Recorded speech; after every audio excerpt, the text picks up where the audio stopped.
السلام علیکم ورحمۃ اللہ وبرکاتہ۔ الحمد للہ رب العالمین والعاقبۃ للمتقین والصلاة والسلام علی اشرف الانبیاء والمرسلین نبینا محمد وعلی آلہ وصحبہ اجمعین وبعد۔ فقال اللہ عز وجل اعوذ باللہ من الشیطان الرجیم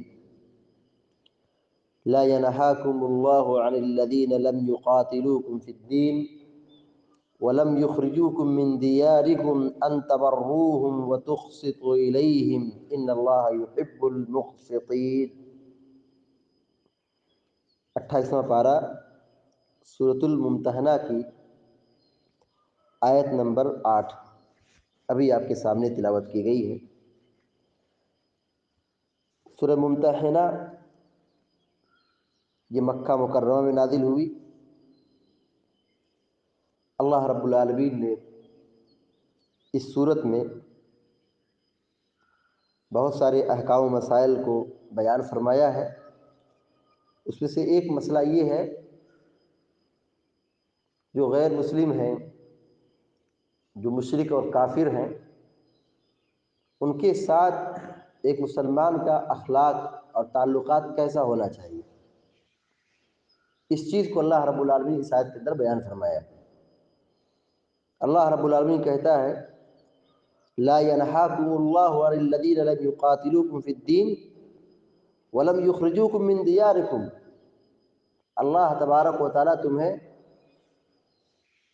اس بات سے منع نہیں کرتا ہے کہ تم ان کافروں سے، ان مشرکوں سے تعلقات قائم کرو، ان تبروہم، ان کے ساتھ نیکی کرو، احسان کرو، خرچ کرو، دو۔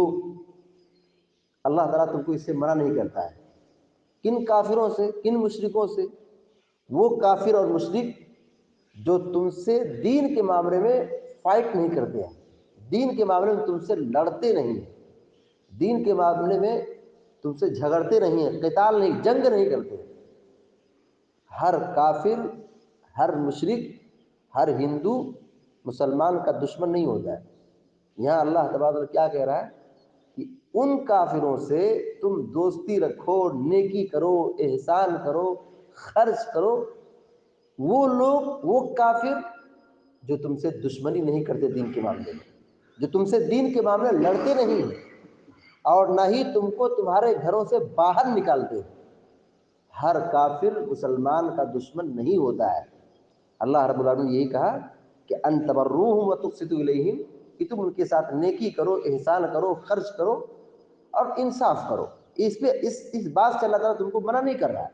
یعنی ہمارے ذہن میں اس طرح کا فکرہ نہیں پیدا ہونا چاہیے، یہ نہیں سوچنا چاہیے ارے بھائی یہ تو ہندو ہے، یہ تو کافر ہے، ہم اس کے ساتھ اچھا کریں، اس کے ساتھ ہم بیٹھیں، اس سے تعلقات قائم کریں، اس پر خرچ کریں۔ آدمی اس سے دور ہوتا ہے، ایسا نہیں ہونا چاہیے۔ اللہ رب العالمین نے یہ کہہ دیا کہ منع نہیں کیا تم کو ان کافروں سے، ان مشرکوں سے تعلقات قائم کرنے، ان کے ساتھ خیر و بھلائی کرنے، ان پر خرچ کرنے سے اللہ منع نہیں کر رہا ہے۔ کون سے کافر؟ جنہوں نے دشمنی نہیں کی دین کے معاملے میں، جنگ و جدال نہیں کیا، قتل نہیں کیا، اور نہ ہی تم کو تمہارے گھروں سے روکا، اور نہ تم کو دین پر عمل کرنے سے منع کیا۔ تو تمہارے سماج کے انسان ہیں، تمہارے معاشرے کے رہنے والے لوگ ہیں، تمہارے سماج کے رہنے والے لوگ ہیں، تو ان کے ساتھ ہمارا تعلقات اچھا ہونا چاہیے، لین دین اچھا ہونا چاہیے، اور ان پر خرچ بھی کرنا چاہیے۔ اللہ نے منع نہیں کیا ہے، انصاف بھی کرنا چاہیے۔ یہ نہیں سوچنا چاہیے کہ ہم ہندو ہے، کافر ہے، ہم کرسی پہ بیٹھے ہیں تو اس کا چہرہ دیکھ کر کے، مذہب دیکھ کر کے فیصلہ کرنا شروع کر دیں۔ انصاف ہونا چاہیے۔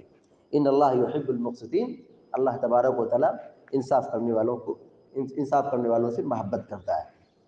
اس کا مطلب یہ ہے کہ جو انصاف نہیں کرتے ہیں، ظلم کرتے ہیں، فساد مچاتے ہیں، اللہ تبارک و تعالیٰ ایسے لوگوں کو قطعاً پسند نہیں کرتا ہے۔ تو اس آیت کریمہ میں اللہ تبارک و تعالیٰ نے بہت ہی اہم مسئلہ بیان فرمایا ہے، وہ یہ کہ ہمارے سماج میں، معاشرے میں، علاقے میں، گاؤں میں جو پاس پڑوس میں ہندو ہیں، کافر ہیں، مشرک ہیں، ان کے ساتھ ہمارے تعلقات اچھے ہونے چاہیے۔ ہم کو بھی چاہیے کہ ہم ان پر خرچ کریں۔ اسلام اس سے منع نہیں کرتا ہے۔ ہر کافر، ہر مشرک دنگائی نہیں ہوتا، فسادی نہیں ہوتا ہے، البتہ یہ ہے کہ کچھ دشمن عناصر پائے جاتے ہیں، ایک دوسرے کے بھڑکانے پر وہ بھڑک اٹھتے ہیں، اور فساد اور دنگے میں کی زد میں وہ لوگ بھی آتے ہیں، لہذا ایسے لوگوں سے کنارہ کشی اختیار کرنا چاہیے۔ لیکن جو لوگ نارمل قسم کے لوگ ہیں، جو معتدل قسم کے لوگ ہیں، جو چاہتے ہیں کہ بھائی چارگی کو باقی رکھیں، اور جو چاہتے ہیں کہ گنگا جمنی تہذیب باقی رہے ملک کے اندر، تو یقیناً ایسے لوگوں کے ساتھ ہمارا اٹھنا بیٹھنا، ہمارا لین دین اور ہمارے تعلقات بہت اچھا ہونا چاہیے، اور پھر ان کو کھلانا پلانا، احسان کرنا، نیکی کرنا، یہ بھی ہمارے دین کا حکم ہے۔ اللہ تعالیٰ نے کہا میں منع نہیں کیا ہوں، اللہ نے قرآن میں کہا کہ اللہ منع نہیں کرتا، اس کا مطلب کہ ان کے ساتھ خیر و بھلائی کی تعلیم ہمارے شریعت میں موجود ہے۔ خود اللہ کے نبی علیہ الصلوۃ والسلام جس سماج میں مکہ میں آپ تھے، آپ کے اوپر بہت سارے کافروں نے احسان کیا، بہت سارے مشرکوں نے پیارے نبی علیہ الصلوۃ والسلام کو مشکل وقت میں سنبھالا ہے، مشکل وقت میں مدد کی ہے، مشکل وقت میں احسان کیا ہے۔ جب آپ طائف سے واپس آ رہے تھے، مکہ میں آپ کا داخلہ منع تھا، مکہ میں آپ کا داخلہ منع تھا، اب کہاں جائیں؟ مکہ میں رہنا مشکل ہو رہا ہے، طائف میں زخم کھا کر کے، طائف سے زخم کھا کر واپس آئے تھے۔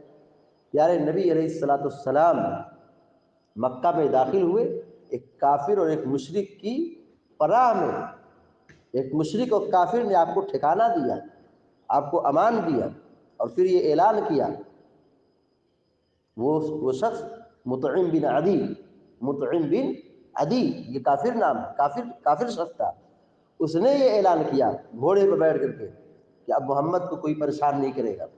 کافر کی امان میں آپ صلی اللہ علیہ وسلم طائف سے واپس ہو کر کے مکہ میں داخل ہوئے۔ جب آپ مدینہ کی طرف ہجرت کرنے کے لیے جا رہے تھے، اس سفر میں بھی آپ صلی اللہ علیہ وسلم، جو انتہائی نازک سفر تھا، جو مشکل ترین سفر تھا، جس میں یہ اعلان ہو چکا تھا کہ محمد کو اور ابوبکر کو زندہ یا مردہ جس بھی کنڈیشن میں پکڑ کے لاتا ہے تو اس کو 100 اونٹ انعام ملے گا۔ یہ بہت بڑی دولت ہو گئی، 100 اونٹ۔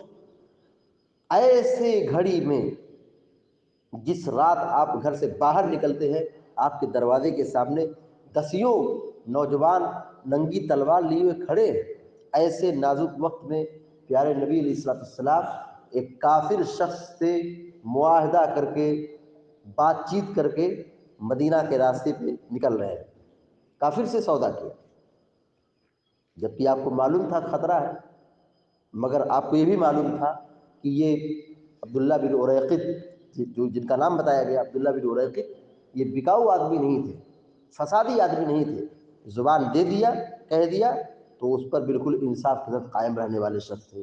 تو عبداللہ بن اریقط بعد میں انہوں نے اسلام بھی قبول کیا تاریخی حوالے کے مطابق۔ تو عبداللہ بن اریقط سے آپ نے سودا کیا، وہ کافر شخص تھے، اس کا مطلب یہ کہ آپ صلی اللہ علیہ وسلم کے تعلقات کافروں کے ساتھ بڑے وسیع تھے، آپ کافروں کے ساتھ اچھے تعلقات رکھتے تھے، ان پر خرچ کرتے تھے، احسان کرتے تھے۔ پیارے نبی علیہ الصلوۃ والسلام جب دنیا سے رخصت ہوئے تو آپ صلی اللہ علیہ وسلم مقروض، آپ مقروض تھے، یعنی آپ دنیا سے گئے تو آپ مقروض تھے۔ اب بتائیے قرض کس سے لیا تھا؟ ایک یہودی آدمی سے لیا تھا، ایک یہودی آدمی سے قرض لیا تھا۔ اس کا مطلب کیا تھا کہ آپ صلی اللہ علیہ وسلم کے تعلقات کافروں کے ساتھ، یہودیوں کے ساتھ اچھے رہتے تھے۔